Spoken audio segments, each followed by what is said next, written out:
Meu nome é Feliciano, bem-vindos ao canal A Hora do Além. Nesse vídeo, teremos o episódio 16 da segunda temporada com os relatos do Coveiro aqui de Limeira. Então fiquem agora com os relatos do Coveiro Seu Sebastião. Olá Feliciano e inscritos do seu canal. Eu trago mais um relato que foi contado diretamente a mim pela minha amiga, a falecida benzedeira Dona Maria, que trabalhou por muito tempo pela espiritualidade aqui em Limeira. Vou detalhar aqui tudo o que a Maria me contou em uma das nossas conversas. A Maria me contou que no início, quando ela fazia os benzimentos, no bairro onde a Maria morava na época, havia uma família. E essa família tinha um poder aquisitivo um pouco melhor do que os outros moradores do bairro. A casa dessa família chamava atenção entre as outras casas do bairro. Era toda rebocada, pintada, com telhado bonito. Era uma casa bonita mesmo. A moradora dessa casa, ao qual eu chamarei aqui de Madalena, fez amizade rapidamente com a Dona Maria, pois quando essa família se mudou para o bairro e ela ficou sabendo que a Maria atendia em sua casa, ela logo foi benzer toda a sua família, o seu marido e seus 4 filhos. O tempo foi passando. O filho mais velho da Madalena, o Luiz, era diferente dos outros filhos. Ele pouco conversava. E quando ele ficou adulto, ele mudou totalmente o seu comportamento. Ele tinha uma namorada, ao qual se via várias vezes ele agredindo na rua. Ele gritava com ela e a tratava mal. Só que uma coisa chamava atenção. O Luiz nunca havia trabalhado, mas ele tinha um carro do ano, moto, já havia comprado um terreno. Eram coisas que chamavam a atenção, mas era algo muito estranho. E a sua mãe confidenciava os fatos para a Dona Maria, que há 2 anos o Luiz começou a adquirir os bens, que ele se trancava em seu quarto. No início, quando eles compraram a casa, havia somente 2 quartos. Um quarto para a Madalena e seu esposo, o seu João. Outro quarto era para as suas 2 filhas, e o Luiz e seu outro irmão, Márcio, dormiam na sala da casa. Até que do nada, o Luiz apareceu com um dinheiro e com pedreiros que fizeram uma obra e levantaram rapidamente um quarto. Só que a Madalena relatava que o Luiz não deixava que ninguém entrasse no seu quarto. Nem a Madalena podia entrar no local para limpar. Só que o Luiz sempre mantinha o quarto no escuro. Só ele e a sua namorada entravam naquele lugar. Então o seu João, esposo da Madalena, chegou do bar e tinha tomado uma pinga. Começou a discutir com o Luiz dizendo que ele não deveria ficar com a sua namorada dentro do quarto, que era falta de respeito. O Luiz olhou com um olhar maligno para o seu pai e disse: "Você não vai levantar da cama." E no outro dia, o seu João amanheceu com febre, diarreia, vômito e passando muito mal. Ele teve até que ir para o hospital da Santa Casa aqui em Limeira e ficou internado por alguns dias. Quando a Madalena contava isso para alguém, as pessoas diziam que era apenas coincidência, mas a Dona Maria dizia que já estava percebendo coisas sobrenaturais acontecendo na vida daquela família envolvendo o Luiz. A Dona Maria sempre pedia para que a Madalena levasse o Luiz para que ela atendesse e conversasse com ele. Quando a Madalena falava isso para o Luiz, ele faltava derrubar a casa em cima da sua mãe, xingando e falando palavrões, dizendo que ele não ia em lugar nenhum.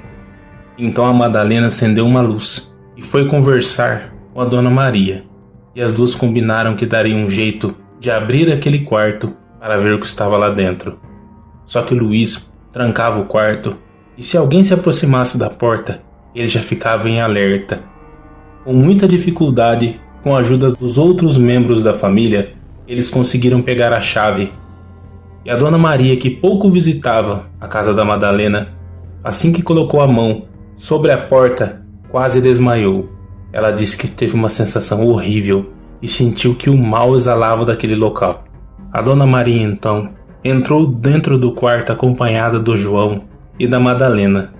E quando eles viram o que tinha dentro daquele quarto, eram objetos de rituais, livros e tudo sobre magia negra. Havia uma estátua enorme com chifres e outros objetos Os pais do Luiz ficaram assustados. A Madalena chegou até a passar mal, e o João começou a gritar, dizendo que aquilo não era coisa para ter dentro de casa. Só que uma coisa chamou a atenção da Dona Maria. Quando ela olhou para uma parte do quarto, ela viu que em cima de uma mesa havia uma luz baixa. Havia uma garrafa, e dentro dessa garrafa havia como se fosse um boneco. Ela viu que era um diabinho dentro da garrafa. A Madalena se desesperou, e o seu João chegou até a pensar em pegar a garrafa na mão, mas a Dona Maria disse que não era assim que eles iriam resolver. Quando Luiz chegou da rua com a sua namorada, todos estavam esperando, e então ele percebeu que a sua família já sabia de tudo que ele estava praticando dentro da casa. O Luiz começou a chorar, coisa que poucas vezes ele havia feito depois de ficar adulto.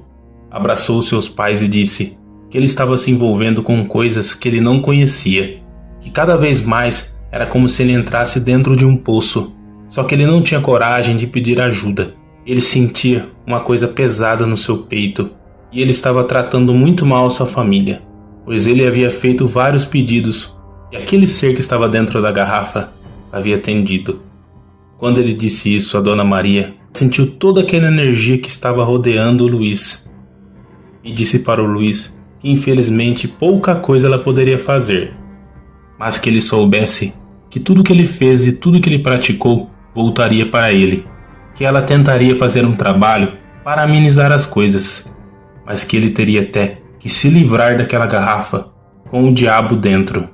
O Luiz retirou, não se sabe como, o diabinho dentro da garrafa. O que a Madalena contou para Maria é que ele havia levado para um sítio aqui na região de Limeira, e lá ele havia deixado com aquela entidade presa. Só que a partir do momento que o Luiz afastou aquilo de dentro da sua casa, ele começou a perder tudo. Perdeu seu carro, ficou cheio de dívidas, começou a ficar doente, a sua namorada acabou o deixando. Ela começou a sentir um desprezo tão grande do Luiz que ela até acabou se mudando da cidade. A vida do Luiz começou a se transformar em um verdadeiro inferno, e também isso acabou influenciando a sua família, pois a partir desse momento coisas começaram a acontecer dentro daquela casa. Ouvia-se passos de madrugada, batidas nas portas. Seus pais e seus irmãos eram arranhados durante a noite, acordavam com marcas de mordidas. Não teve jeito, aquela família teve que deixar aquela casa, que foi vendida algum tempo depois. Eles se mudaram para outra casa e aquelas manifestações continuaram. A família acabou se mudando várias vezes de residência. Eram casas alugadas e até casas compradas, mas não adiantava. Aquelas perturbações continuavam. E tudo cessou somente depois que o Luiz faleceu, pois o Luiz ficou de cama e faleceu em menos de 3 anos. Ele teve um fim de vida de sofrimento. A Dona Madalena e a Dona Maria continuaram tendo contato por algum tempo, até que a Madalena acabou se mudando para o interior de Minas Gerais. Mas foi o que a Dona Maria me disse. O Luiz procurou um jeito de enriquecer, só que ele não imaginava que se ele abrisse uma porta, essa porta seria muito difícil de fechar. Graças a Deus que nada aconteceu com seus familiares, mas foram anos de sofrimento causados por atitudes do Luiz. O Luiz não revelou para ninguém onde ele conseguiu aquele diabinho da garrafa. Que o Luiz tenha descansado em paz. Fica uma lição. Não devemos procurar atalhos para enriquecer, para ganhar poder, para humilhar as pessoas. Obrigado mais uma vez, Feliciano, por compartilhar mais um dos meus relatos aqui no seu canal. Esse relato que eu ouvi, a história contada pela minha falecida amiga, a benzedeira Dona Maria. Abraços a você, Feliciano, sua família, cada inscrito, membro e amigo que estiver ouvindo esse relato aqui no seu canal. Paz e luz a todos. Esse rapaz depois veio a maré e ele hoje já é falecido, mas foi por aí que ele conseguiu ser poderoso e morreu. Muito obrigado, Sr. Sebastião, por ter compartilhado mais um de seus relatos aqui no canal. essa história que a benzedeira Dona Maria contou para o Senhor. Pessoal, como a maioria de vocês sabem, há alguns dias eu estive meio adoentado, mas hoje, graças a Deus, eu já estou melhor. Estou até conseguindo gravar os áudios aqui para o canal, coisa que há alguns dias eu não estava conseguindo. Eu agradeço muito de coração a cada mensagem, a cada oração e a cada comentário de vocês me dando força. Que Deus abençoe a cada um de vocês, meus amigos, suas famílias, seus amigos. Que vocês tenham uma ótima semana e um mês de setembro abençoado. Até o próximo vídeo.